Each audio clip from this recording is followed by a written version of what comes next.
നമസ്കാരം.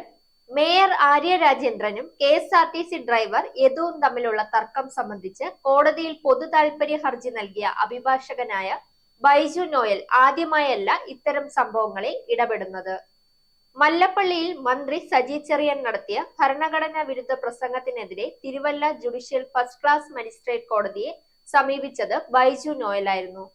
പോലീസ് മന്ത്രിക്ക് വേണ്ടി ഈ കേസ് എഴുതി തള്ളിയപ്പോൾ താൻ മേൽക്കോടതിയെ സമീപിക്കുമെന്നായിരുന്നു ബൈജു നോയലിന്റെ പ്രതികരണം. പക്ഷേ പിന്നീടൊന്നും സംഭവിച്ചില്ല. അതിനുശേഷം ബൈജുവിന്റെ പേര് കേൾക്കുന്നത് തിരുവനന്തപുരത്തെ സംഭവത്തിലാണ്. ബൈജു നൽകിയ ഹർജിയിൽ കേസെടുക്കാൻ കോടതി ഉത്തരവിട്ടിരുന്നു. ഇതിന്മേൽ നിസ്സാര വകുപ്പുകൾ ചുമത്തി കണ്ടോൺമെന്റ് പോലീസ് മേയർക്കും ഭർത്താവ് സച്ചിൻ ദേവ് MLA-ക്കുമെതിരെ FIR ഇട്ടിരുന്നു. ബൈജു നോയലിന്റെ ഇടപെടൽ കേസ് വഴിതിരിച്ചു വിടാൻ വേണ്ടിയാണെന്ന് ആക്ഷേപമുയരുന്നുണ്ട്. KSRTC ഡ്രൈവർ യദു നൽകിയ ഹർജി കോടതിയിൽ വരുമ്പോൾ ഈ കേസിന്റെ കാര്യം ചൂണ്ടിക്കാട്ടി രക്ഷപ്പെടാനുള്ള വഴിയൊരുക്കുകയാണ് ലക്ഷ്യമെന്നായിരുന്നു ആരോപണം. എന്നാൽ കോടതി യദുവിന്റെ ഹർജി സ്വീകരിക്കുകയും കേസെടുക്കാൻ വേണ്ടി കണ്ടോൺമെന്റ് പോലീസിന് കൈമാറുകയും ചെയ്തു. അതോടെ ബൈജു നോയൽ നൽകിയ ഹർജിയും അതിന്മേലെടുത്ത കേസും അപ്രസക്തമായി. ബൈജു തിരുവല്ല കോടതിയിൽ മന്ത്രിയായിരുന്ന സജി ചെറിയാനെതിരെ നൽകിയ ഹർജിയിലെടുത്ത കേസ് സംബന്ധിച്ച് 2022 ഡിസംബർ 8-നാണ് തിരുവല്ല DYSP T രാജപ്പൻ എഴുതി തള്ളുന്നതിന് വേണ്ടി റിപ്പോർട്ട് സമർപ്പിച്ചിരുന്നത്. ഹൈക്കോടതി അഭിഭാഷകനായ ബൈജു സെക്ഷൻ 156(3) പ്രകാരം നൽകിയ പെറ്റീഷനിലാണ് കേസെടുത്തത്.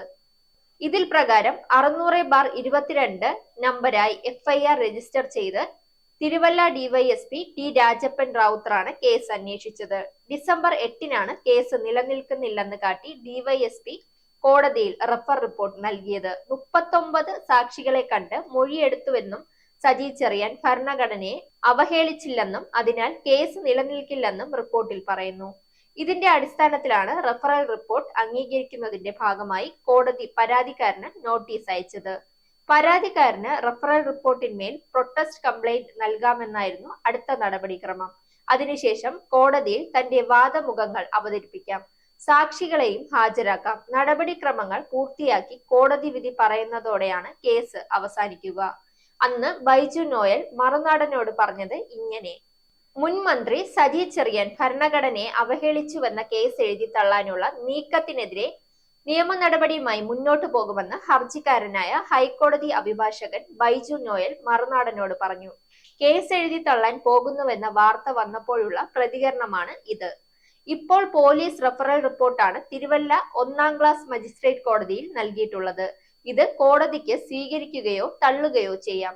റഫറൽ റിപ്പോർട്ട് അംഗീകരിച്ചാൽ ഹർജിക്കാരൻ എന്ന നിലയിൽ പ്രൊട്ടസ്റ്റ് കംപ്ലൈന്റ് ഫയൽ ചെയ്യുമെന്ന് ബൈജു നോയൽ പറഞ്ഞു. കോടതി അത് അംഗീകരിക്കുകയാണെങ്കിൽ അതിനു മുൻപ് തനിക്ക് നോട്ടീസ് അയക്കണം.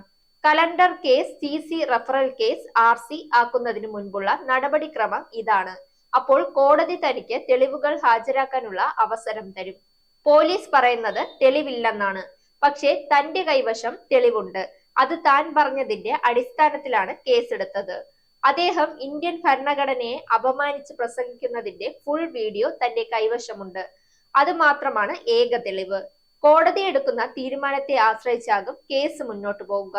അംഗീകരിച്ചാൽ പ്രൊട്ടസ്റ്റ് കംപ്ലൈന്റ് ഫയൽ ചെയ്യും.